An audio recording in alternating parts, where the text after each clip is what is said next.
Welcome back to Sunday with Michael Portillo, but as you can see, this week it's with me, Angela Rippon. Now, there are 166,000 people in Britain who have been diagnosed with Parkinson's disease, but at least 3,000 of them go to a dance class every week. Now, campaigners say that dance helps to strengthen their core, their balance and their coordination, and prevent tremors, improve their gait, and most importantly, while the music is playing, it gives them back control of their bodies.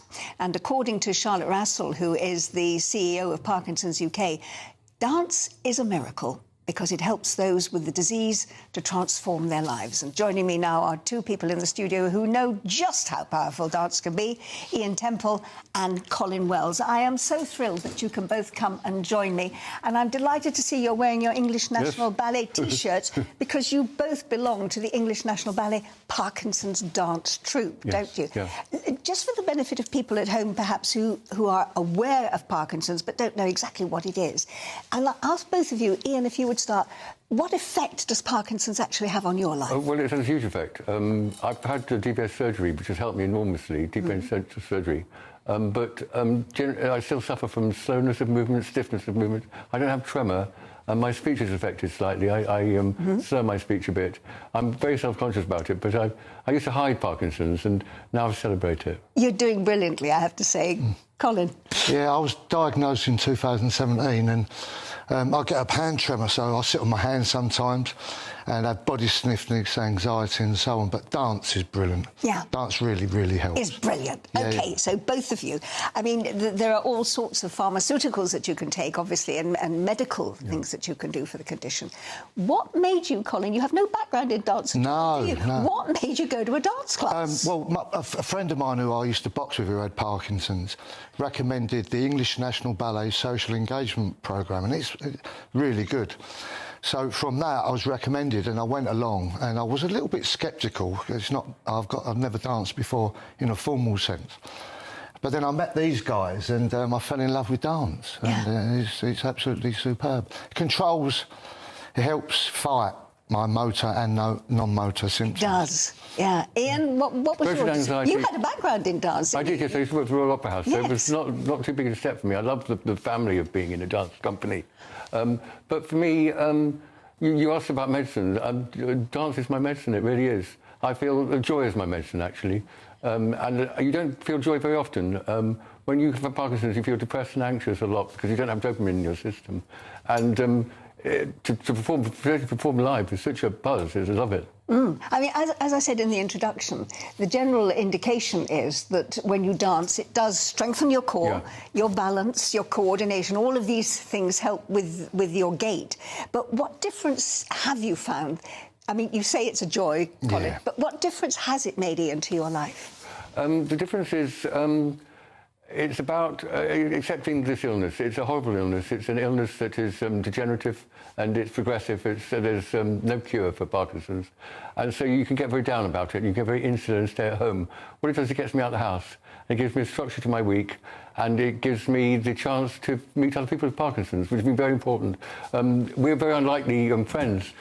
Colin's an East Ender geezer, and I'm a posh public school boy, but we adore each other, and because we've both got Parkinson's, and we both had the same operation. You do. It makes a family of you, doesn't it? Does. And you're never isolated and lonely with dance class, and I think very often people with Parkinson's and your carers very often feel isolated, don't they? But dance overcomes that. What else does it do for you, Colin? It gives me tremendous confidence in terms of getting out there, but it allows me to perform.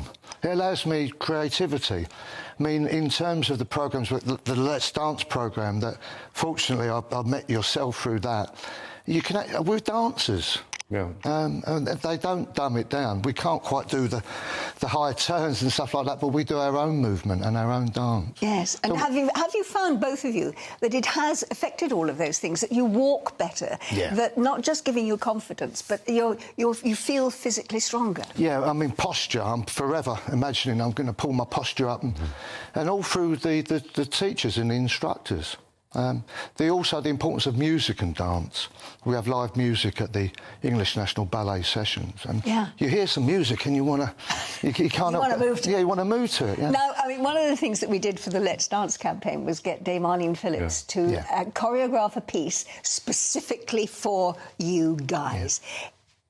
Ian, how was it working with Dame Arlene? Fantastic. She's a legend, an absolute legend.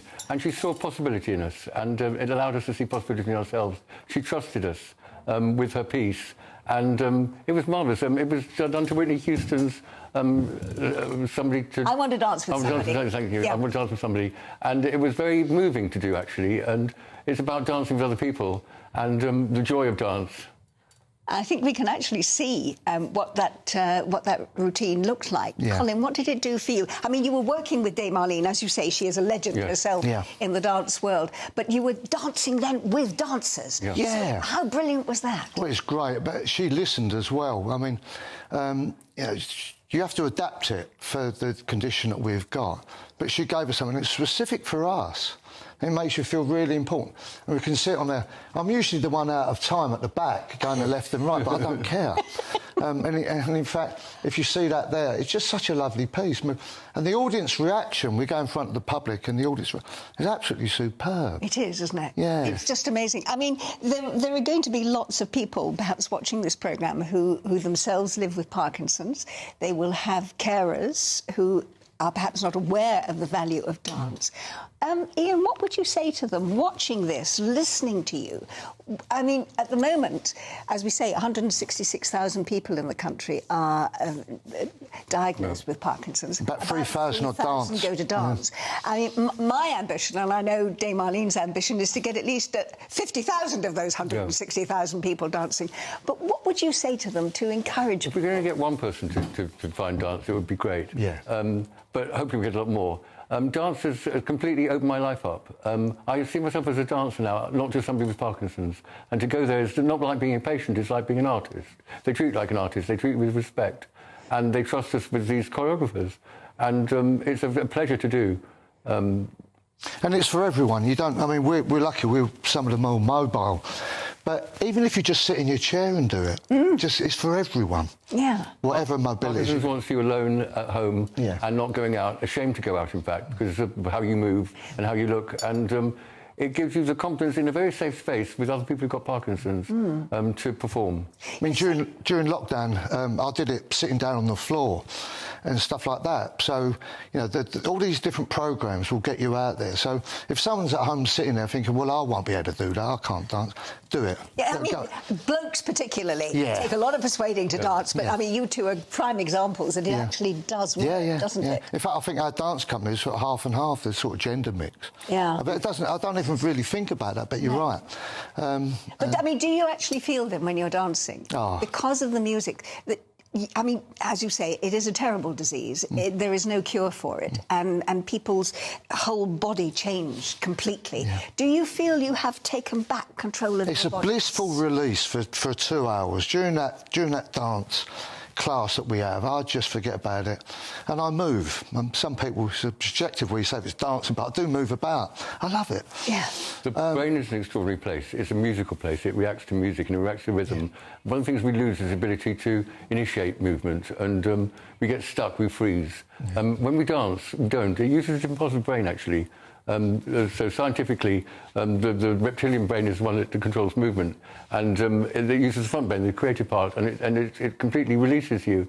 So you see people shuffle in, some people in wheelchairs, and get out of their wheelchairs and dance, because it gives you that much freedom. It's quite extraordinary and very moving to see, actually. Well, you are both wonderful examples of the power of dance, and of course that video that we saw was a training video which English National Ballet are making available now to every dance teacher in the country that has someone with Parkinson's. So thank you both so much. Pleasure. It's been a joy having you in the studio. I love you both.